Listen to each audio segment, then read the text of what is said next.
Hey everyone.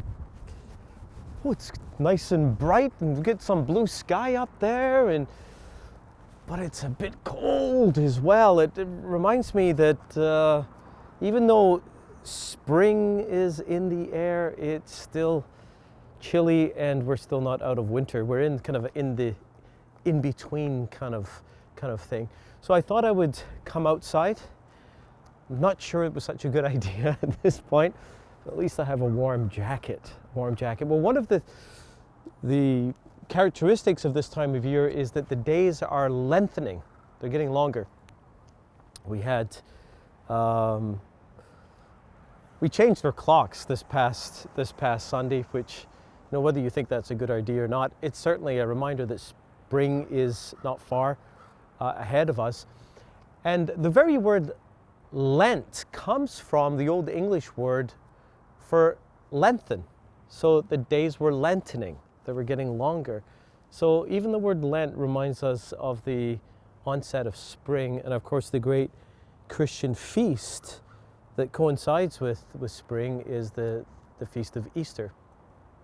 So we're in preparation.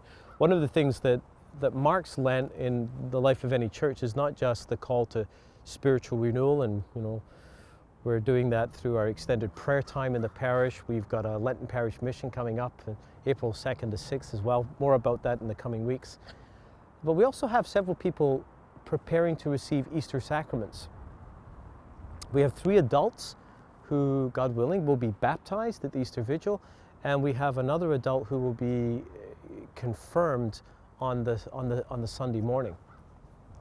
So that's exciting. So please pray for them. And they've been taking part in a process, a catechetical process that we've called MORE.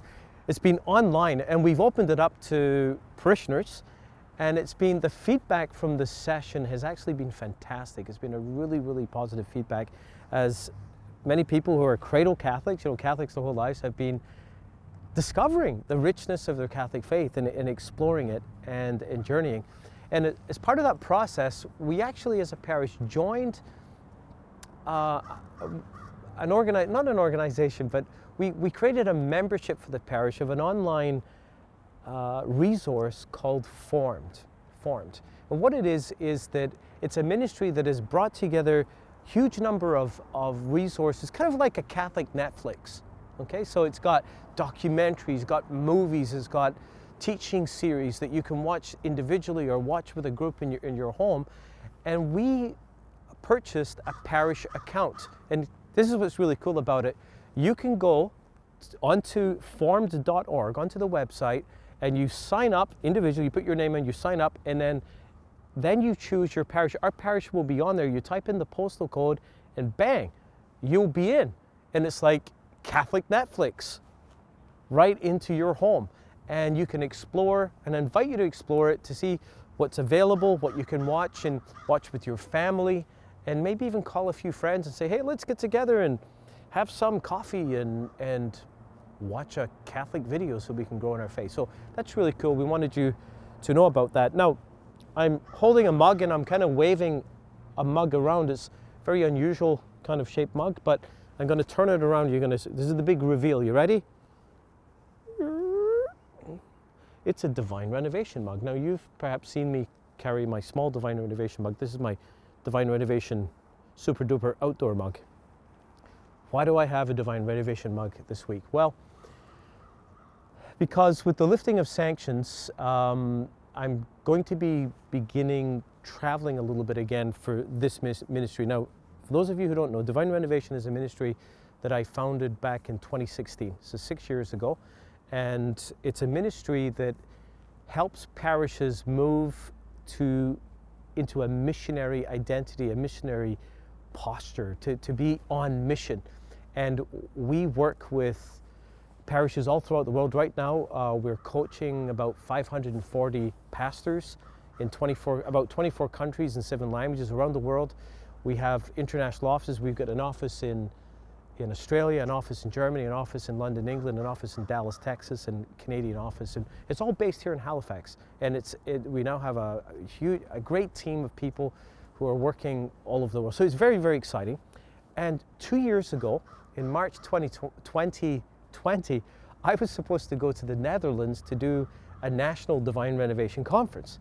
And there was all kinds of people signed up, and they were all excited. They translated my books, and then of course COVID hit, and it was hoped that we would do it the following year, and of course that was postponed.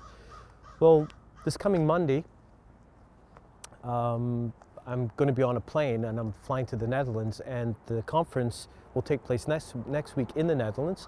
There's about 1,000 people signed up. It's going to be held in the city of Breda, I think, in the southern part of the country, close to the Belgian border, because people from Belgium are going to be coming as well. So I wanted you to know this, because I'm going to be gone. I'm going to be here for Monday Mass next week, leaving in the afternoon. I'm back on Saturday night, God willing, that we don't have any canceled planes, and I will be hopefully presiding at Mass on the Sunday morning, perhaps a bit bleary-eyed, but I will be with you.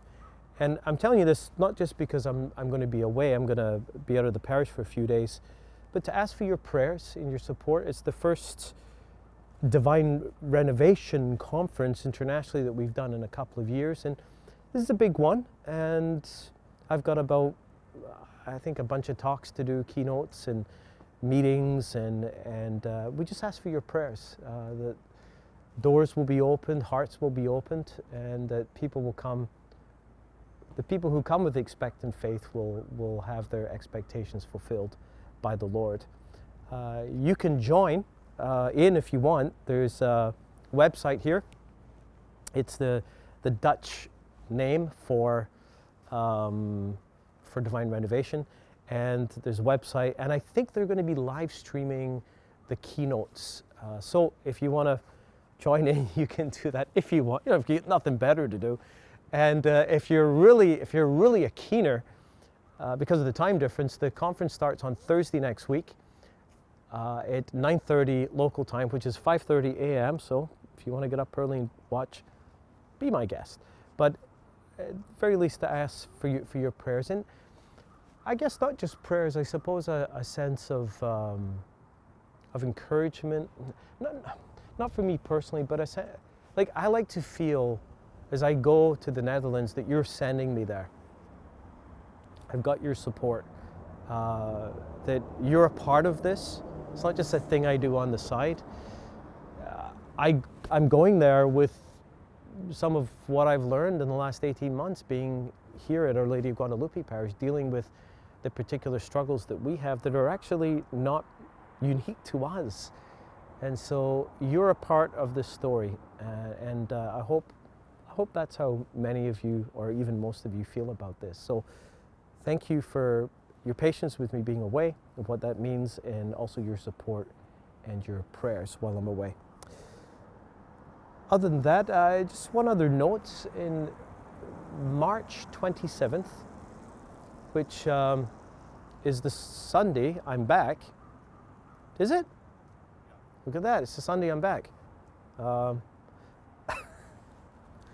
We're having two important things that day. Number one, we have a meeting for families. So in between the morning masses, in between 9 and 11, Dave Riel, our new family formation director, is hosting a meeting for families with young kids, with teenagers. If you've got young people, if you're a grandparent and you want to find out more, come to this meeting. It's going to be a dialogue looking ahead into the coming 6 months, 12 months, about what we hope to do, listening to families to hear what they think as well. So that's going to be a very, very important starting point for us to start mobilizing on what we do for kids, for young families, and for catechesis.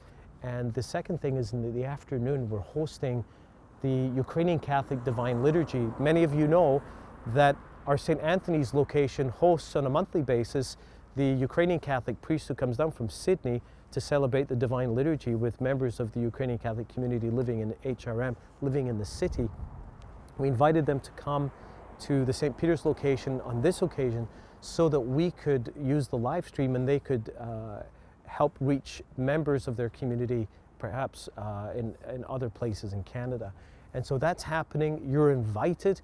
Here's what we're going to do. We're going to invite you to come to regular Mass in the morning. Now, the afternoon session, it's a Catholic Mass. It's a different rite. It's going to look quite different.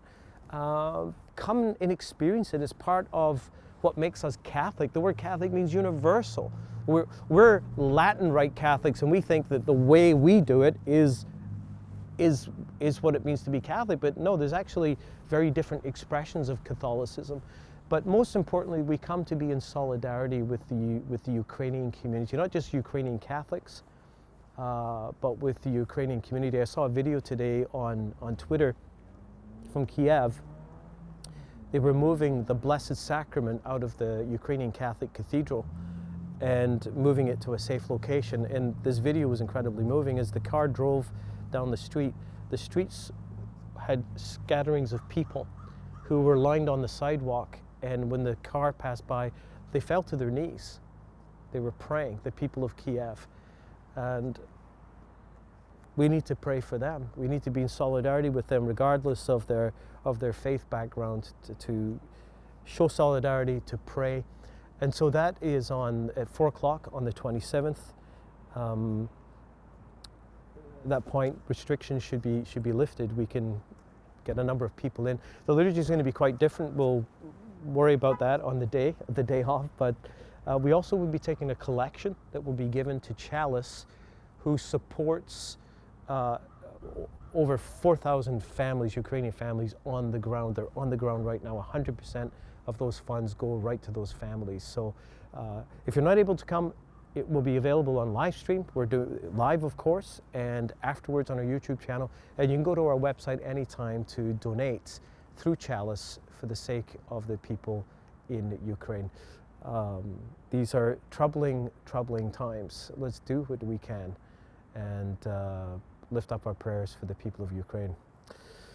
Thank you for being with us today, and God bless you.